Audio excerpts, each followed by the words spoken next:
Hello everybody and welcome back once again. My name is Jordan, also known as J Monster. I am being joined by Admiral Thrawn. We are watching the first of two battles between him and Arrow2DaKnee. This is a semi-final battle to see who goes on to the next match.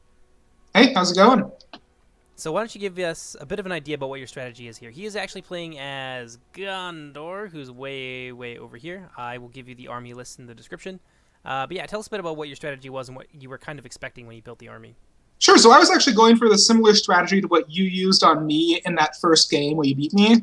Gondor has a really solid sort of combined arms force with great heavy archers, great heavy infantry, and great heavy cavalry. So what I figured was he would definitely bring more cav than me, and also more archers than me.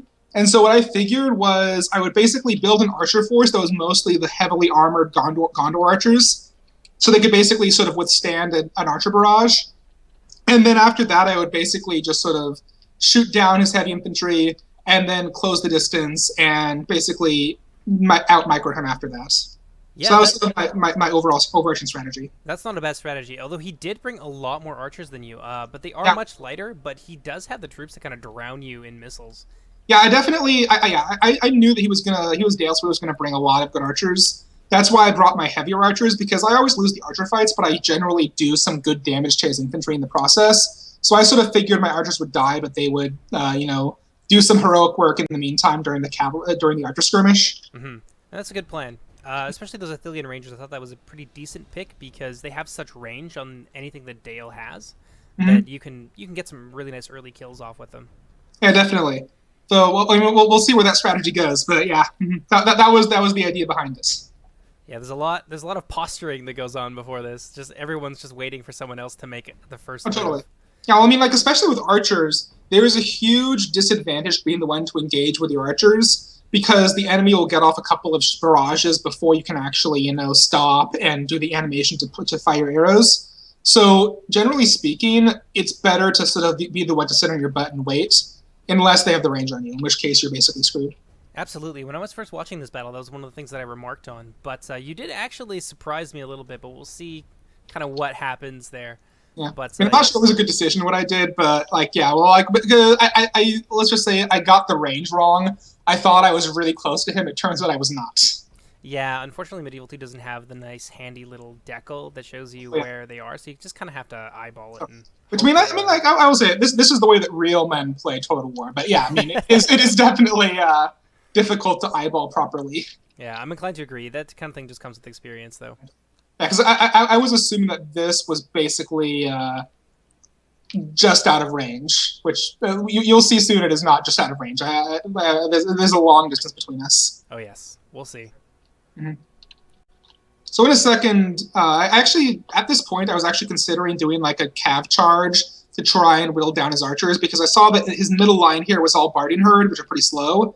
So I figured maybe I could like push my cav out and get some good shots off. But then I was like, nah, it's too far, and his archers would basically slaughter my cav if I tried that. Yeah, that would be... The Swan Knights, I think, would come out of that okay, but the lighter kind of like Gondor medium cav, the Gondor cavalry, would just get butchered. Oh yeah, totally. I mean, like I sort of pulled it off on you when you were playing as Rune, but but he has way more archers than you had, and these archers I would say are basically better overall. So it's like it would have worked if he had like 3 archers and they were out ahead, but if it was like 6 archers, then no way. Yeah, even if you manage to take out a couple units of them, you're still going to lose your cav, which is a Oh yeah, lot totally. more important than Yeah, just a I couple needed to units keep my on cav, board. especially because he brought more than me. He brought 6, and plus he brought 3 units of these earls, whereas I only, or actually they aren't earls. Yeah, he should have bought earls. I mean, one thing I will say is this: whenever people play Third Age, they always balk at paying for the heavy cav because it's so expensive. It is worth it completely. Okay, he's got some earls over here. Never mind. Absolutely. Even, like, Earls are really nice, like, melee cav. They don't have a lance or anything on them, but they're good Yeah. for just kind of holding a position while you can move some of the Dale cav into, Yeah. yeah, like a So flanking anyways, position. this is the moment here. Basically, I saw his archers maneuver, and I figured, okay, I can move up and get a shot off right away. I didn't realize how far it was, so my guys start running forward out into the middle of the field here. I While loved I this. skirmish this. This was a terrible decision on my part. Basically, at this point, I was like, okay, I'm going to lose because I thought that I would just move forward like 2 steps and then shoot. And once I finally got back and saw that my infantry needed to move, I was like, okay, screw this. And basically, all of my cav just like ran away, as you can see here. I was like, okay, get the hell out of here. Yeah, But at that point, I was definitely shocked by this. Like, I didn't see this kind of aggressive play coming, especially isolating your archers like this. I thought maybe, I don't know, it was an idea to kind of sucker his cav into a bad position and maybe try and surround them. But I mean, that's how it kind of worked out, but that was definitely not the plan. This was just me losing micro and misjudging the range on the archers. Yeah. But basically what happened, though, is that he actually took the unintentional bait, and he suckered out his cav before he moved his infantry. mm-hmm. And since my infantry was already moving and they're already close, I was able to get in here and get some good... I guess I didn't really engage with the cap initially with my spearmen, but I brought a lot of good spearmen. And pretty soon those guys are going to come into play. Yeah. Yeah. They're on their way up, but he's pulling out there. That initial kind of clash did not go very well for you. Oh, yeah, no, it was a disaster, yeah. Like, that being said, though, here's, like, if you look at the flank with his 2 units of Earls here, this was his big micro mistake, because basically he gets his not the Earls, sorry, the other heavy cavalry. He gets his heavy cavalry stuck on my spearmen here, and they just take a lot of damage. Yeah, I see that. At that point, my Swan Knights and my heavy cav are able to engage with his normal cav. Mm-hmm. And so, yeah. He does kind of double down here by sending in some of his infantry, which maybe, I don't know, he might have been able to come out on top if he didn't pull out all of his cav there, but he was surrounded by spearmen, so I guess that's probably good. Yeah, I mean, he made the right call to pull out his cav, but here's the big thing right here. You see he's pulling his cav back from that flank because it was a bad engagement, but he loses micro right here on them. And I see that to get off a great rear charge here with my cavalry. Brutal. And that's just really brutal. And even better, he can't really shoot me with the archers because his cavalry is in between, so he shoots himself in the back. Yeah, that's what's happening right here. And that poor unit of Dale swordsmen just got left behind. They're totally isolated. Right, totally, yeah. It's like totally by themselves, yeah. So this was sort of basically just like lucky micro on my part. He's doing a good job of trying to keep you out of his archers, though. He did blunt that charge against his Athala Rangers, but you're going to come around. Yeah, I'm coming around. And I was also on the other flank as well. I was able to get a nice charge off, though he did come back to engage me later. And then one thing that was actually a total mistake here was that for some reason these Swan Knights like ran through the lines, and I didn't realize that. And so I was like, okay, if they're already through, might as well keep going. And so they were able to engage with these longbowmen. I saw that, and I was kind of confused at this, but you know what? It turned out really well for you because it really did. I'm actually surprised. I was surprised. That was actually another micro mistake on my part, and they did take a lot of damage doing so, like getting through there. I think what happened was when I did my initial infantry attack, I just said to attack the archers, and then gave specific orders after that. And I guess I just forgot those guys.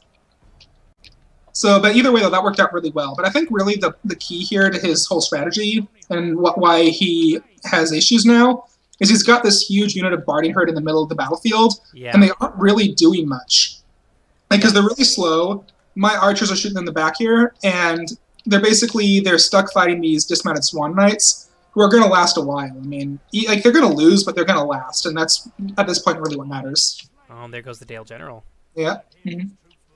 Yeah, this big unit of Barding Herd in the middle here, like he did kind of clean up in the center a little bit, but it did leave him with this huge blob here that's just asking to get shot by your remaining archers. Yeah, totally. And it's like, what else are they really doing here, though? You know, it's like they don't really have a whole lot that they can accomplish because my infantry is basically all dead at this point.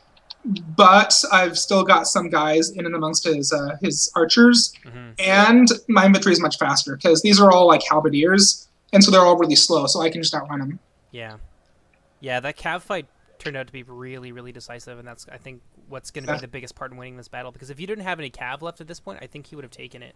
Oh yeah, definitely. I mean, yeah, I would say the cav was definitely the key to it, and I mean he had some really healthy units of Barding Herd there, but I think that since he lost the cav fight, I was able to take out the archers, and that meant that I had some archers, cav, and a couple of infantry against just infantry. Yeah, and that's going to win every time. But still, it was a great game on his part and all. I mean, like really, I think it was just the cav fight that did it. Yeah, the cav fight always turns out to be decisive in Medieval 2 engagements. Oh yeah, totally. But yeah, so I think he's given up by this point, and that's all of his Barding Herd are running away. It's a lot of Barding Herd though. Yeah, I mean, I think really sort of the take-home lesson, if there is one, is just like always be aggressive with your cav and always be keeping an eye out on them. Like, because if he had used his cav offensively to try and surround me, he would have done a lot better, I think. But instead, what he did was he basically tried to he tried to sort of pull back his cav and get them sort of like crunched up, and I was able to surround him instead. So I think I think that's sort of the only lesson I can think of. But still, he did really well though. Yeah, he did really well indeed. I think he managed to. He managed to wipe out about half your army. Yeah. Mm-hmm. And I mean, like if he had actually fought it through to the end, he probably would have killed a lot more than that. But Oh hell yeah! If he had like used his barding, like taken his two units of barding heart to engage the rest of your infantry, and then guarded the back of them with the remaining unit, you might have been able to hold out against like rear charges from your cav for a little while. yeah, I mean, But I'd say the result was pretty clear, but he could have killed a lot more of me if he'd stayed. yeah, and he did have a lot of archers left as well, so who He did, knows? yeah. Mm-hmm. I mean, they wouldn't have lasted too long with my cavalry in and amongst them, but yeah, they would have definitely killed a lot of my guys. I mean, I would say he probably quit a bit too early. There was still like maybe a chance, like 10% maybe. But yeah, it was definitely at that point, it was becoming more clear. Mm-hmm. But yeah, that cav, it's pretty tough to beat. That was one of the things Really, yeah. that really brought me down in our matches, was that I wasn't able to kind of micro my cav as well as you were able to, and I did have some micro mistakes that got them recharged at one point as well. Yeah, definitely. Yeah, that's sort of like that's what you get when you play Medieval 2 for like however many thousands of hours. You know, you get a cav micro, and well, really that's sort of the key to this. I mean, like, Mm-hmm. yeah. Well, anyway, thank you for joining me. That was awesome, and good luck in the finals. Thank you very much. All right, take care, everybody. Bye bye.